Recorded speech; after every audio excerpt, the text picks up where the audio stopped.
ခက်တာသိကျင်လားသိကျင်လားသိကျင်တာပေါ့ ပြီးကျင်တာဗော ဘာတို့တော့လဲဆိုတော့လေ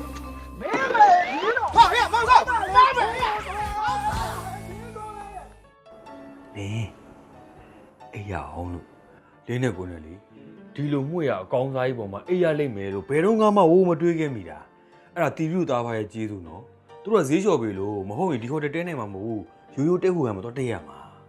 အဲ့ကြောင့်လင်းစကြရပြောတယ်လေလက်မထက်ခင်ကလေးပတ်စံကိုကြိုစုပါဆိုတဲ့ဟာ အောင်လင်းစုတာပဲလေဟိုကောင်ကြော်ကြောက်ပတ်စံနေအကုန်ပေးလိုက်ရတာလင်းသိရသားနဲ့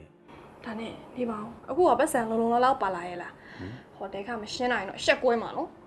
ပါပါတယ်ဟိုကောင်ထုံးစီကနေလေ10သိန်းကိုအတိုးနဲ့ချီတာလေ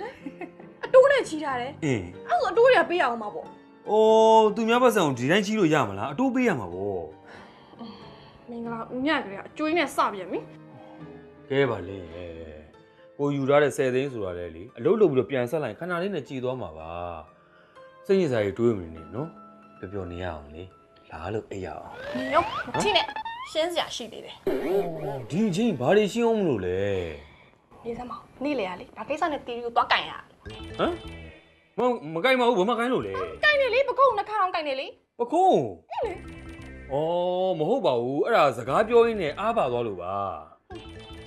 ဘေးမှာမိန်းမပါနေလို့သာပဲနော်မိန်းမများမပါလို့ရှင်ဘယ်လောက်ထိများအားရပါနေအောင်မလဲ ဟာဘလို့ပြောရတော့မပါပါဘူးအာ ဟိုမိန်းမရတယ်လေမင်္ဂလာဆောင်လိုက်ပြီဆိုတာနဲ့မျက်နှာပြက်သွားတော့တာပဲနေစမ်းမအောင်ရှင်းတော့ပါတယ် မဟုတ်ပါဘူးသူနဲ့ကလေရွာကလေးကဘာပတ်သက်မှုမှလည်းမရှိဘူးမျက်နှာပြတ်သွားတယ်ဆိုတာလည်းမဟုတ်တော့ပါဘူးလင်းအထင်မှားတာပဲဖြစ်မှာပါကဲပါသူကလည်းလေအောင်းလိုလူမျိုးစိတ်ဝင်စားမှာမဟုတ်ပါဘူးเนาะကဲပါအဲ့ဒီတွေးမနေတော့အေးရအောင်လို့နော် နေရောမပြီးသေးဘူး